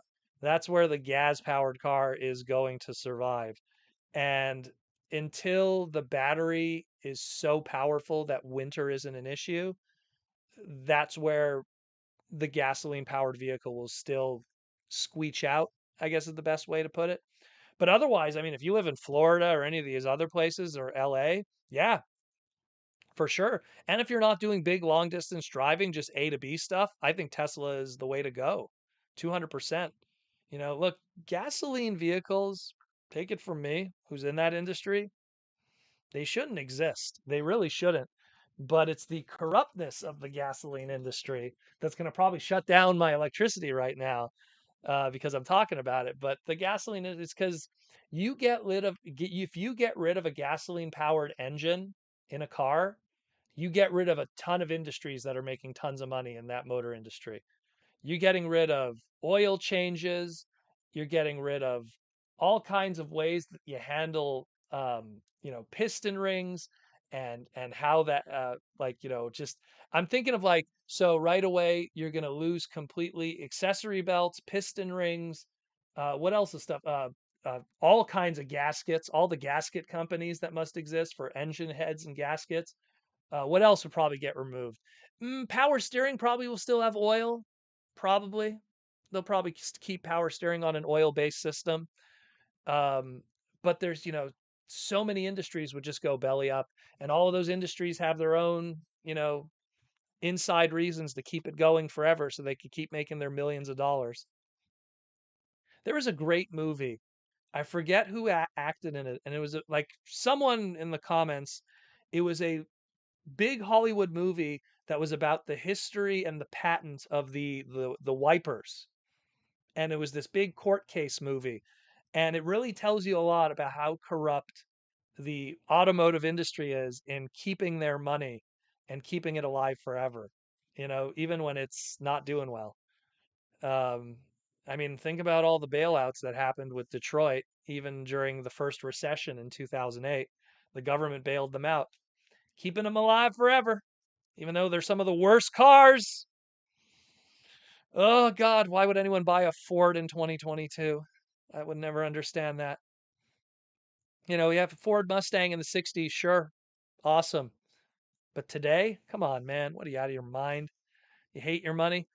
Michael Koo, the biggest issue with all electric cars, they're not keeping the replacement batteries for older models. Well, that's probably another thing too. Like that is out of my area of expertise. I mean, when it comes to battery disposal and how that all works, I don't know. I'm not going to act like I'm an expert on that.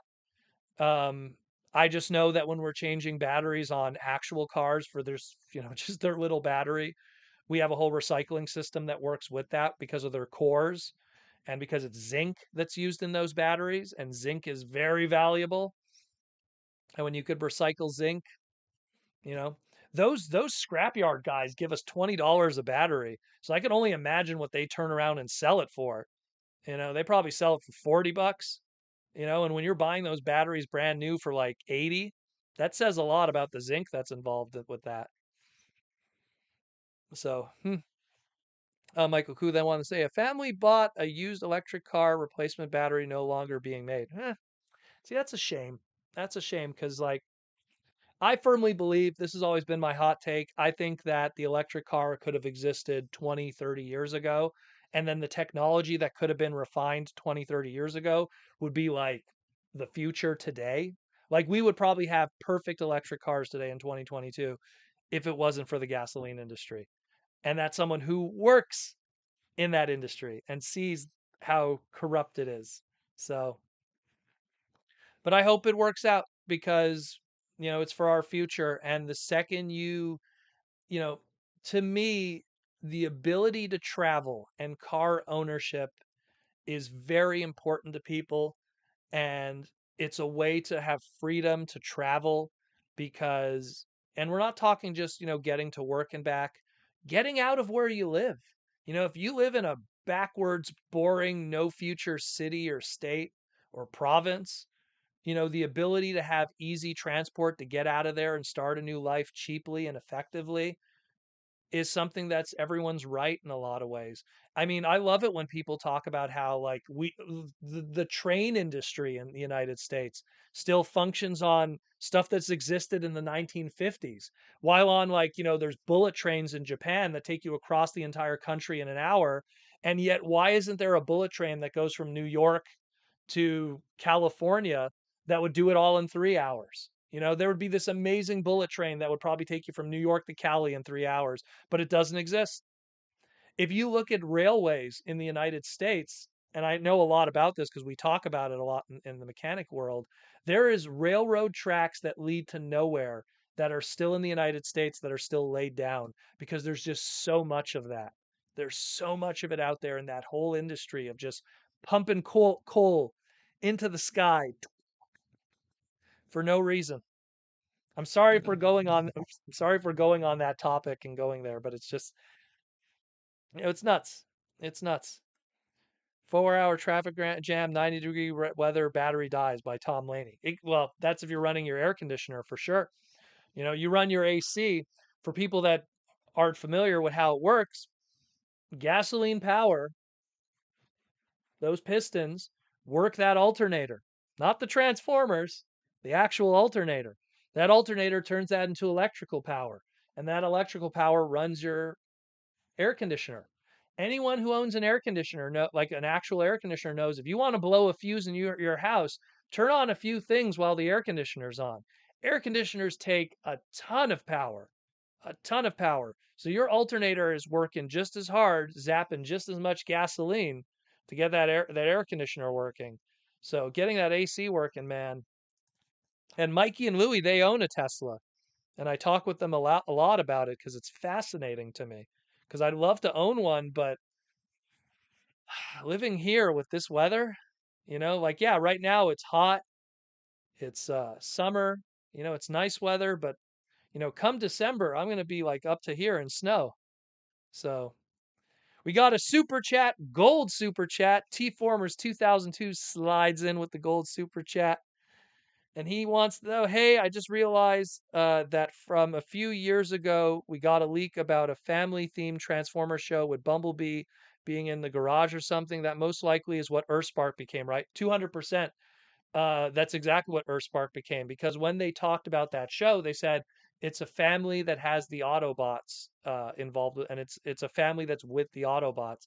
And if you're looking with what Earthspark uh, is selling and how it looks, it's the Multo family with Twitch and Thrash. So, and literally them taking their names. So that's what it for sure. That's what it's not the Autoboto family from the Japanese animated shorts that we had after the animated episodes, but it's something in a similar nature where we have that. I just hope that show is good. I mean, I'm watching it and I'm going like, man, I really hope that show is good, because there's a part of me that's like, oof, I hope they don't lean too hard on the human aspect of it, because I mean, let's be fair, the humans are not going to have a element in it that's going to be too helpful to the Autobots, I guess. And we have a spammer that's trying to tell us about adult stuff. Oh God, you guys are killing me. Bro, get a life, man. And people who are gonna be watching the live stream afterwards are gonna be like, what is he talking about? Because I'm gonna just delete all this. Oh, I should have had my mod on today. Johnny boy, where are you? Where are you? Let's go into the live stream and get rid of this stuff. You know what's amazing, guys? Like on on my YouTube segments, it's absolutely crazy. No, I have to watch ads too. You know what's nuts is like you have there's so much spam on there we go. Took care of that guy. There's so much spam on YouTube right now and bots and everything, and so much of it is let me just also hide this user from the channel permanently. There we go. It's amazing how much bots there are and everything. And like YouTube does nothing about it. Like it's crazy. Love Chat is my favorite Transformer. I don't think that one is trademarked, Joseph. I don't think it is. I don't think it is.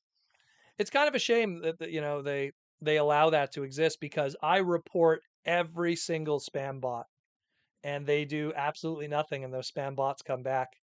And it's like, come on, man. Like they're literally coming into my chat and for like posting links to porn websites. And it's like, oh, God, terrible, terrible. Even though most of my audience is adults anyways, but that's a shame. It's only because you know what, I didn't have my mod on today.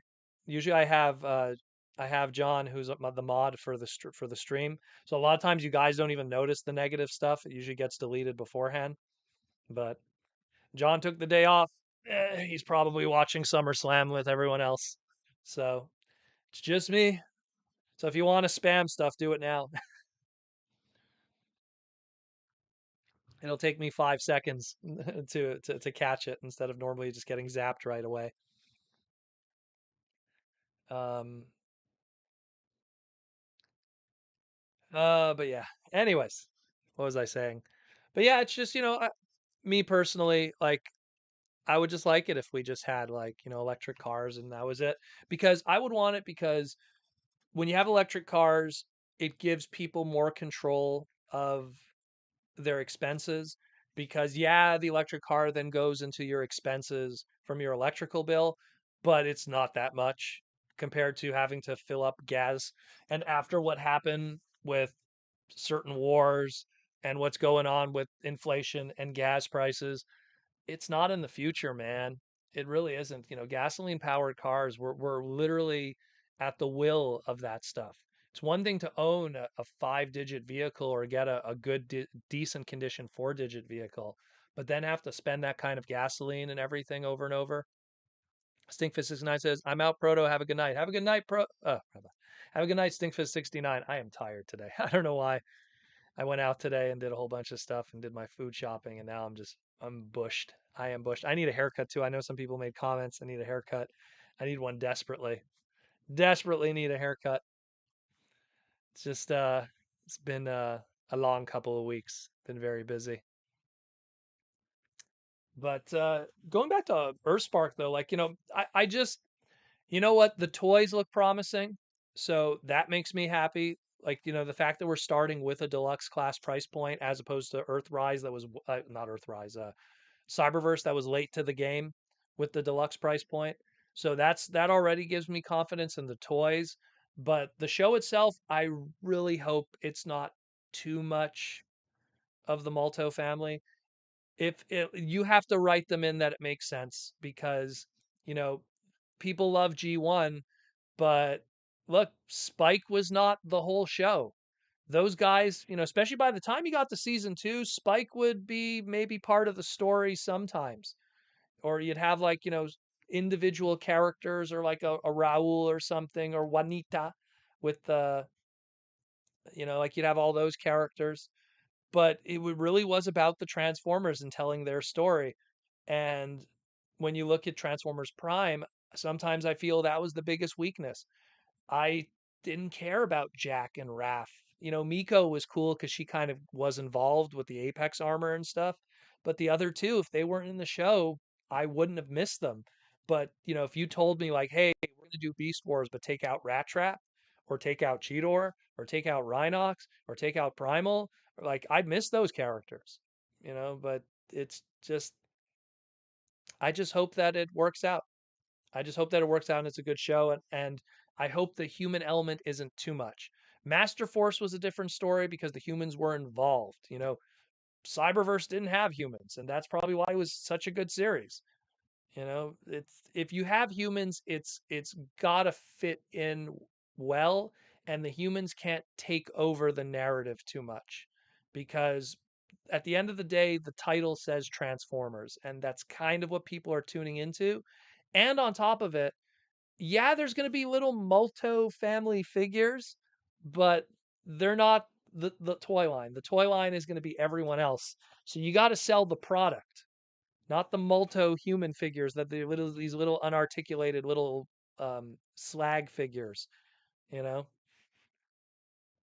So that's the way I see it. Where are we at? Where are we at? JR Mino, what's for dinner, Proto? Good question, JR, because I didn't plan anything. Um, before the stream, I was hungry and I was actually thinking of having a bowl of Rice Krispies because I was gonna make Rice Krispie squares and then I kind of just wanted a bowl of Rice Krispies. I don't know. I actually don't know. I was just gonna have kind of like, salt and pepper chicken maybe or something, but that kind of didn't pan out. I was gonna just have it with rice and broccoli, but I ended up not doing it because I was so busy. Megatron I see everyone else saying time for a haircut. Yeah, no Princeton matter the Palace. I know. I cost. need one. I need one, brother. I need one badly. You got to balance this out because there's nothing going on here, so you got to thin out here. Otherwise, I look like Dr. Wily. I'm not Proto Man anymore, and now I'm Dr. Wily. That's everyone's destiny. You start off as Proto Man, you ended up as Dr. Wily. I know I won't grow the beard like Dr. Light though. But going back to food, probably I'm just gonna have cereal, milk, get my vitamin D, my calcium. You know, and I love Rice Krispies. It's always good. That and Crispix, two really good cereals. Michael Koo with the $5 super chat. Thank you again, Michael, for the super chat. Optimus Prime, Hot Rod, Scourge were changed by the Matrix of Leadership. Why didn't the Matrix affect Ultra Magnus? My theory with that, number one, and I've always stood by this theory, is the Matrix only affects those that are related to the original 13. So, Optimus Prime retroactively is part of the original 13. He's a descendant of the 13th, right? Anyone who read the Covenant of Primus. Granted, the Covenant of Primus covers the aligned continuity, but this is my own fanon, so this is how I would write it. Optimus Prime is a descendant of the 13th, of the original 13, or he's the descendant of Prima, bang bang, Prima, you know, the first Prime. So he's related to that lineage. Hot Rod, I feel, is a spiritual continuation of Primus himself. He's Primus reborn. He's Jesus, He looks like Primus. He's the chosen one who could use the Matrix. That's why he could use it. Why did it change Scourge? Because Scourge is a Decepticon, he can't use it. And I think that Decepticons, if they have evil in them or they have malevolence in them, and more importantly, which people tend to forget about Scourge, Scourge was remade from Unicron. So by putting the Matrix inside Scourge, the Matrix, the thing that's supposed to destroy Unicron, it totally messed him up because it's like putting an antidote inside the virus. So that's why where I think that if think about other Decepticons probably putting them let's say Breakdown and Wild Rider who held the Matrix for 5 seconds. I think if they put the Matrix in them, it wouldn't affect them. It wouldn't do anything. Um, it would just be like, hey, I got the Matrix now. But I think because Scourge, because he's Unicronian in design and retooled, that's the way I would write it. You know, Prime and Hot Rod, they're special. You know, that's why you didn't have Fortress Maximus have the Matrix afterwards. Hot Rod kept it with him. That's why you didn't have Star Saber have it or any others. Yeah, there's Energon matrices, which are artificial matrices created by the Cybertronians using Vector Sigma. Watch Beast Wars 2nd and Beast Wars Meet Neo to learn more about Energon matrices and how they're matrixi, whatever the term is called. But you know, that's why it didn't work for Ultra Magnus. Ultra Magnus isn't a chosen one. He isn't connected to the original 13. He's just an Autobot. So putting it into his chest, whatever. It's just there, bro. It's not going to do anything. So that's kind of the way I see it. That's the way I would do it, anyhow. You know, I'm pretty sure Sakamoto, because I talk with him on Twitter a lot, probably in some shape or form will retroactively put something like that in there if the opportunity presents himself. Right now, the uh, he's doing the last story of the G1 cartoon universe with Dark Amber Lio Prime, which is now in its second chapter, which I love had a cameo from Orkanok. I should probably do a photo shoot with that. I'll get my Black Lio Prime, well, Black Lio Convoy in this case, and I'll take you could barely see him, but Orkanok over there. We could do a nice little photo shoot with that. That'd be pretty cool. Now I just need a blue. I need a blue Air Razor, which doesn't exist right now, or a blue Skywarp. That'd be pretty cool. But I mean, that's how I would write that. When I created the Matrix of Malice, which is canon, which was done through Fun Publication and their manga stories and stuff like that. And that was me trying to be like, well, if there was a Decepticon Matrix of Leadership, how would that exist? Where would that have happened? And in my mind, it's like, well, in the Marvel comics, you had Thunderwing that was using the Matrix and corrupting it and using it as a weapon. And I feel if there was one Decepticon that could kind of infuse that kind of idea, it was kind of Thunderwing. And that's why we had that gold and green and Thunderwing being part of the combiners and all that kind of stuff. Because all other Decepticons, again, Galvatron puts the Matrix in his blaster and the ghosts of, the Cybertron come out of it. Like weird stuff like that from season 3. That doesn't gel well with me. I like the Matrix being a religious talisman that has explosive properties by gathering all the intelligence. Like my logic always with the Matrix was the Matrix exists because Cybertronians are born, they live, they experience, they love, they make friends, they learn, and then when they pass away, their spark joins the Matrix stronger than it started. And when it comes back, now it has knowledge, now it has emotions, now it has all this stuff, and it makes the Matrix stronger. And that's what made the Matrix so strong through the millions of years is all those Cybertronians returning back to the Matrix. And to me, that's what makes the Matrix is that it's all about that return to the Allspark, the return to the beginning, and it being stronger than what it was before. Because when you're a spark, you're nothing. You're a blank slate, a blank protoform. But then when you may have those experiences, now that spark has something to it, and that's something that's never been truly explored with Transformers. Unfortunately, like Transformers Prime was probably the closest we ever got to really going deep into Cybertronian lore and really getting into that. Um, Sounds like a Force ghost. A little bit. A little bit. I mean, Force ghosts in Star Wars are kind of, they're always around. You know what I mean? Like, it's like at any point, like Obi-Wan just shows up and starts talking to Luke, but you don't have sparks just showing up. They're all in the Matrix, and only the carrier of that Matrix could pull from that. So it's something where, you know, I I I would love to see them dive more into that. The original 13, that story really needs to be told properly.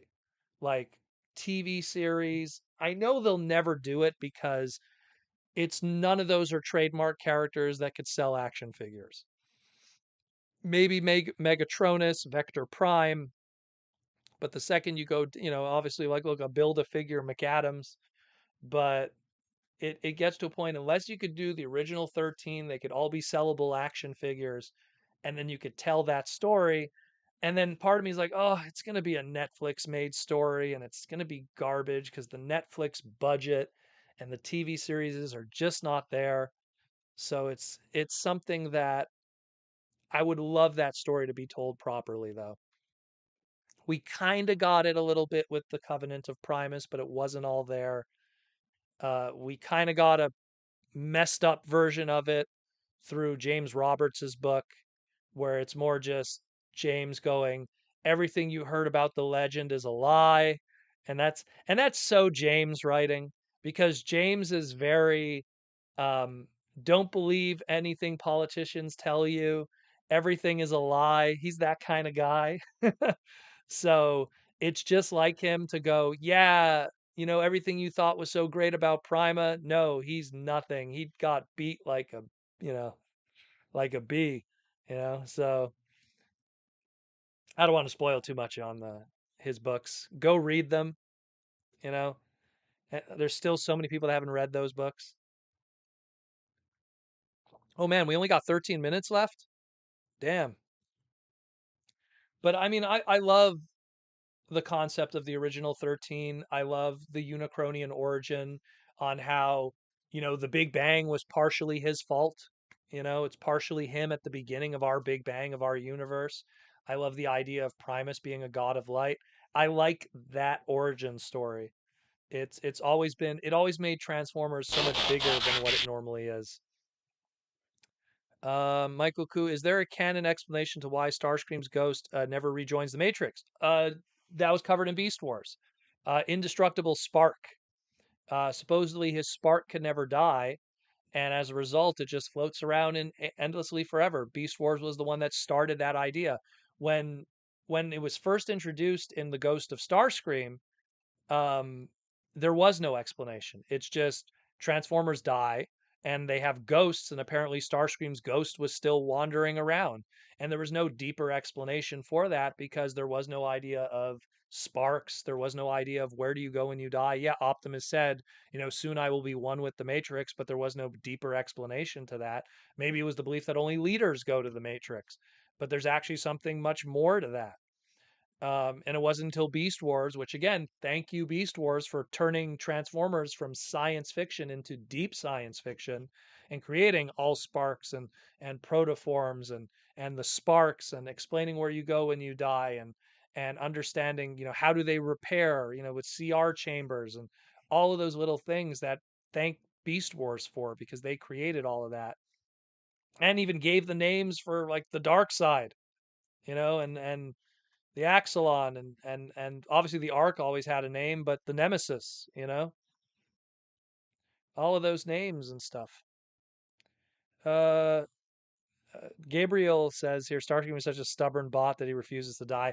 Well, that's one way to say it, but it's actually because of his indestructible spark. Retconned that his spark just doesn't want to die, just doesn't want to die, and so it's supposedly it's able to transcend time and space. And the belief is that when he came back the second time, Unicron brought him back to life, and then he got killed again.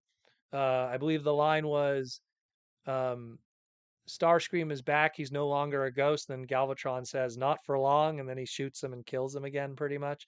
And the belief is, I guess, the second time he died, he was going through transwarp time and space, and that's how he ends up in the Beast Wars world. Tom Laney then animated, carried it over with the power, yeah, with the shard, where it's like he can't die because something that gives life is permanently inside him. Where the Allspark, which is pretty much the Matrix, you know, in anime. I'm looking at my third party Allspark. I wish I could show you guys that. I love that little kit. I sold one at TFCon. Someone bought some animated stuff and they bought the Allspark kit because I had two extra ones. Uh, but yeah, like you know when the Allspark was introduced and animated as kind of like a pseudo Matrix at the time because they didn't want to use the term the Matrix. Uh, how do you have a never-ending dying Starscream? It's like, well, why not if that life-giving thing, a shard of it, is stuck in him, you know? And that kind of makes sense from Derek Wyatt's perspective, and I don't argue, and Marty Eisenberg, so I can't argue with that, and that's animated's continuity. If that's how they want to explain it, who am I to judge? So it works. I mean, when we think about it, Prime, he died in the first couple of episodes of animated, and then he was brought back to life with the Allspark key from Sorry. So there's clearly something there in that continuity of how they explain life and death and bringing back Transformers. Uh, Gabriel also says, "What is the official name for the ship Unicron gives the Revenge?" Well, I'll finish your question. What is the official ship that Unicron gives Galvatron? I heard it's called the Revenge. There you go. But where does it come from? Supposedly it was from one of the scripts, if I remember correctly. I don't know if it's in one of my art books. I'd have to grab one of my art books and stuff. But one of the old scripts, which also had the animation cells, had it written on there. Those are the old cells that have like Ingestor, Old Hot Rod, which is what Rodimus is, Ingestor, which is what is Unicron. It was called The Revenge for obvious reasons, aka Starscream, to get revenge on a certain someone. But The Revenge is the name of the ship. It always has been. And that dates back to the first scripts. And we just didn't learn it until much later. And it's a cool ship. Cool ship. Nice, cool design. We got 8 minutes left, guys. So if you have any super chats or anything you want to get in, get it in now before we call it a day. And thank you everyone for the past 2 hours who've been coming to chill. But we got a couple minutes left. We got 8 minutes left, and then we'll wrap it up. But I love talking about the original 13 because it's something that I would love to write. I would love to write a proper original 13 story. And I'd use aspects of what was written in the Covenant of Primus because there's a lot of really good ideas there. I like the idea of Megatronus uh, being a fallen kind of character where he wasn't bad at first. He doesn't have negative impulses, but it's just the way the world is that, we aren't born supervillains. Stuff happens to us that makes supervillains be born. And it's something where stuff with Solus and jealousy and an accidental murder of her that kind of turns him into that super villain, and then him making a deal with the devil. That's the way I like. I like the idea of him making a deal with Unicron and becoming the Fallen. Becoming you know the fallen angel. Like I love that idea. That's a mixture of again the Patley War Within Part Two Fallen stories mixed with the the aligned continuity kind of stuff. I kind of like that where he makes a deal with Unicron, joins his side because he can't return to his brothers and sisters because of what he's done, joins Unicron because now he's the Fallen, and then there's that Unicron battle that happens, and then Unicron is flung super far away, and then Primus just and wow, the spam guys are back. That's crazy. Luckily, I left everything open to remove you guys. This is crazy. That's nuts. Um, Yeah, like that's the way I would do it. Stopped, no matter That's the the way I would do it. cost. Like there's a lot of cool. There's this Christian kind of writing mixed with really good sci-fi that creates this really good story that could exist with the original 13. Tom Laney, I noticed on Legacy figures they got rid of the blast effects such as cool gimmicks. Sad to see it go. Well, blast effects were removed to then add energon weapons. So it's not so much that blast effects are absent as so much they were just replaced with a new gimmick and idea. Unicron trilogy, not Unicron trilogy, War for Cybertron trilogy kind of leaned a little bit on having those as extra pieces and parts. And now we have energon weapons, going more with a Unicron trilogy kind of thing of having an extra energon weapon accessory with Energon, the TV series, aka Superlink. So it's not it's just now we have that. It's a matter of which would you prefer? Would you prefer more buildable kind of weapons and stuff like that? Or would you prefer more blast effects? I know me personally, I kind of like the blast effects more, as long as it doesn't sacrifice the Cybertronian being able to have a weapon. But that's just my take on it. Um, we have Believe in Bumper with the 11 months, and he's a chosen one of Primus members. So thank you, Believe in Bumper, for being a chosen one of Primus member of the podcast. Appreciate that. Are there any current molds that you think could fit the original 13 primes, or are they the type of characters that really need unique molds? Well, that's first of all, the idea of the original 13 being transformable, in my opinion, uh, doesn't need to exist. I don't think they need to transform. I think that they, obviously it's something that has been forced onto those designs later on, like Vector Prime, like the Fallen having a tank.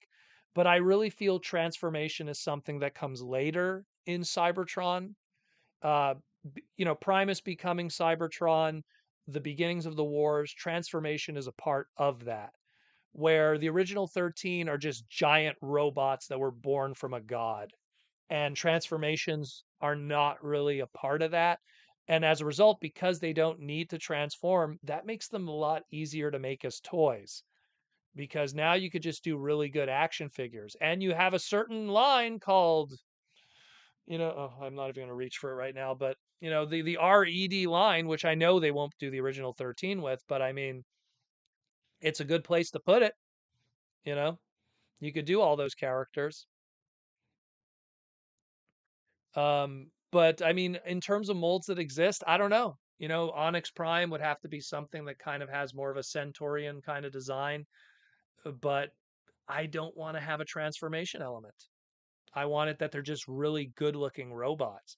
I mean, you have Quintus Prime, and stuff like that. Those ones, what you don't want them to transform into stuff. It's Quintesson kind of stuff, and just have really, really good looking figures. Just have like really good looking kind of figures. Like obviously this does transform into the Comet, and it's based off of Aaron Archer's uh, Optimus Prime protoform design. But you could just have a really good looking action figure with some good looking accessories. I'd be down for that. You know, each one of them comes with like the original ancient weapons from Cybertron, the Forge of Solus, the Apex armor, the Star Saber blade. Each one of them could come with that. One of the 13s could have like a weapon. Like that would be really cool stuff. Obviously, Prima will have the Matrix of Leadership. You could give because Megatronus probably won't have anything, so you could give him the Star Saber blade just so people will buy a Megatronus, aka the Fallen. Gabriel says the main story of the original 13 is from the Covenant of Primus, according to the aligned continuity. The original 13 was created a while back. It was created by Simon Furman. It first played with the idea of there being, the first Transformers from the Marvel comic books, and then Simon fleshed it out more when he talked about the Zodiac and everything that was going on with the prototype of stuff with Scorpius And then those were the first creations of Primus, but they were failed creations. And then he created the original 13 on Cybertron, and those were done through text stories and stuff like that through BotCon, long before the aligned continuity.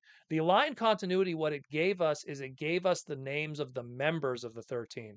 Because while we knew, like, okay, I guess, McAdams is one of the original 13. Maybe Vector Prime was confirmed as one of the original 13. Megatronus was confirmed at the time, was called the Fallen, but the Fallen was confirmed as one of the original 13.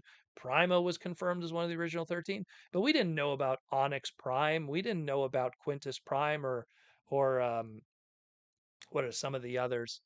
Nexus Prime. Like those came later, and even then, those ones came even before Nexus Prime. At least was one of them came before the Align continuity. So Amalgamus Prime and all the others, and of course Solus Prime. That was a late addition too. That's what the Align continuity gave us. It gave us some of those names that were filling in the gaps in a lot of ways. I'll answer these last few questions, then we will call it a day, or comments. Gabriel says RED is for the 13. That's what I would hope, but I don't think they'll do it. Liege Maximo, another one of them too. Who's again, Liege Maximo was a character that existed in Transformers all the way back in Generation 2 comic books. Again, Simon Furman, but not confirmed as the original 13, just a really ancient Cybertronian figure. Tom Laney, give us an exclusive box set with a round table and no transforming bots. Dude, I'd pay $200 for that. No joke. If they did it, I'd pay it. Hasbro don't charge $200. I don't want to screw over people, but but I'd do it. Like seriously, I'd be so down for that. Just because, do some Marvel Legends kind of stuff. Get those Marvel Legends guys to do some really cool 6-inch figures that could sit in with our deluxes that are really cool. I would be so down for that with a whole bunch of cool accessories and swappable weapons. And then I'm just gonna read the last one here by Gabriel. Covenant of Primus is a book. Yeah, no, I own it. I own it. I own the Covenant of Primus. I own all of that, brother. I have a wall of Transformer books here. I'm very well aware of all of that. But yeah, anyways, guys, thank you again for the live stream and all the fun and all the good questions and everything. Good discussions today. I like you put me down the rabbit hole of Cybertronian lore, and that's the stuff that I write and enjoy. So really like that. Again, thanks for all the love and support, all the super chats that I got today, all the YouTube members that we have. Again, if you want to help support the podcast more, if you didn't super chat today, and if you want to help support in some other way, YouTube membership, Patreon, you could join the Patreon. We have a recent Patreon that just joined, Ryan. I contacted him. He hasn't sent his information yet to put in the Patreon, but we have a new patron, Ryan, that joined just a couple days ago. So thanks again, everyone, for the love and support and for spending the last 2 hours of your day with this dumb face and just talking about the robots in disguise and all of the deep, cool stuff that is Transformers. I hope you guys learned something today. I hope, yeah, you just had a good time just talking robots. And I'll see you again in a week from now. Again, you'll see me Monday to Friday. We'll talk news, we'll talk lore, and we'll have a good time. And I hope you guys enjoy. Take care of yourselves. Take care of your family. Be good to each other. It's a crazy world out there, but Twitter isn't real. Most of the news is just to make you angry. And get off of Facebook. Just enjoy life. Go for a walk and have fun. I know that's what I do. And as always, like I say, take care of yourself. I love you all, and I'll see you later.